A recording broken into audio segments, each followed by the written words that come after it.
के किनारे एक पुराने तबेले में रघु नाम का आदमी काम करता था। हर सुबह वह जानवरों के साथ रहते हुए अपने काम में खोया रहता।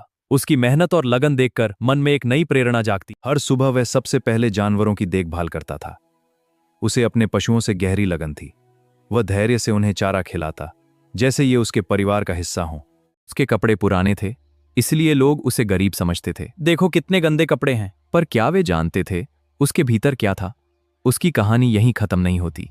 कई लोग उसका मजाक उड़ाते थे, लेकिन रघु चुपचाप अपना काम करता रहा। अकेले क्या कर रहा है ये? उसकी मेहनत कभी व्यर्थ नहीं जाएगी।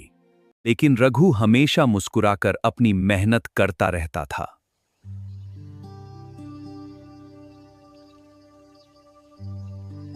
दिन गांव के सबसे अमीर आदमी ने भव्य पार्टी रखी। उसकी विशाल हवेली रोशनी से जगमगा उठी। महंगी गाड़ियां पहुंचने लगी और अमीर मेहमान अंदर जाने लगे। यह किसी सपने जैसा लग रहा था। पूरा गांव उस पार्टी की चर्चा कर रहा था। सुनो, आज रात उस महल में बड़ी पार्टी है। हाँ, पूरा गांव उत्साहित है। वाह, इतनी सारी रोशनी और संगीत। चलो देखने चलते हैं। ये उत्साह देखकर लगा जैसे गांव में नई उम्मीद जगी हो। रघु भी वहां पहुंचा। लेकिन गार्ड ने उसे अंदर जाने से रोक दिया। सॉरी सर, आप एंट्री नहीं ले सकते। लेकिन मेरा नाम लिस्ट में है। लिस्ट चेक हो चुकी है, आपका नाम नहीं है। प्लीज मुझे अंदर जाना है। रुकिए, मैं मैनेजर से पूछता हूँ। गार्ड बोला, यह जगह मजदूरों के लिए नहीं है। यह जगह मजदूरों के लिए नहीं है, लेकिन मुझे अंदर जाना है। जा कहीं और, यहां नहीं। और वह चला गया दुखी मन से। लोग रघु पर हंसने लगे। रघु, तुम्हारी ये हालत देखकर तो सब हंस रहे हैं। हाँ रघु, क्या बुरा फंसे हो। मुझे अकेला छोड़ दो। अकेला? अब तो मजा आ रहा है। रघु बिना कुछ कहे वापस लौट गया।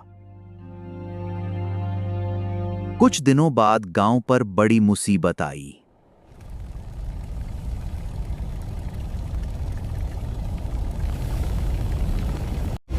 भयंकर बारिश शुरू हो गई। जल्दी चलो, पानी बढ़ रहा है। हाँ, सब सुरक्षित रहो। बाढ़ का पानी घरों में घुस गया है। बच्चे को संभालो। देखते ही देखते बाढ़ आ गई। बाढ़ आ गई, जल्दी चलो, इधर आओ, ऊपर चलो। बच्चे को पकड़ो, भागो तेजी से, पानी बढ़ रहा है। गांव के घर और खेत बर्बाद होने लगे। हमारा सब कुछ बह गया।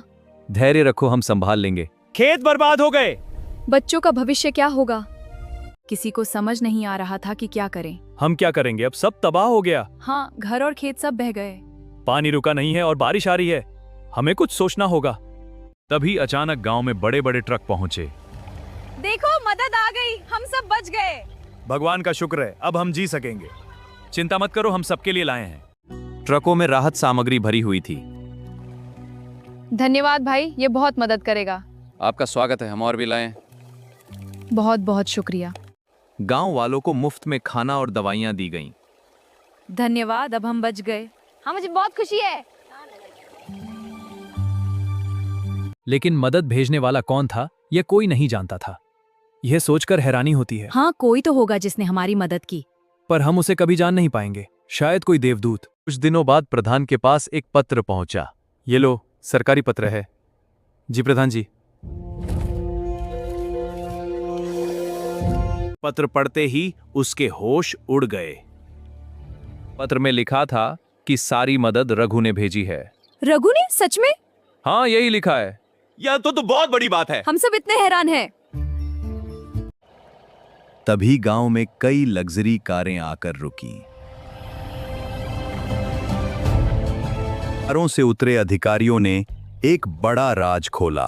रघु एक $multi-million कंपनी का मालिक था। ये डील हमारी कंपनी को नई ऊंचाइयों पर ले जाएगी। बिल्कुल सही रघु जी। शाबाश टीम, हमने इसे हासिल किया। रघु बोला, मैं अपनी जड़ों को कभी नहीं भूलता। जिस पार्टी में मेरा अपमान हुआ था, वो पूरी संपत्ति भी मेरी कंपनी की है। उस दिन गांव वालों ने सीखा कि इंसान की पहचान उसके कपड़ों से नहीं, उसके कर्मों से होती है।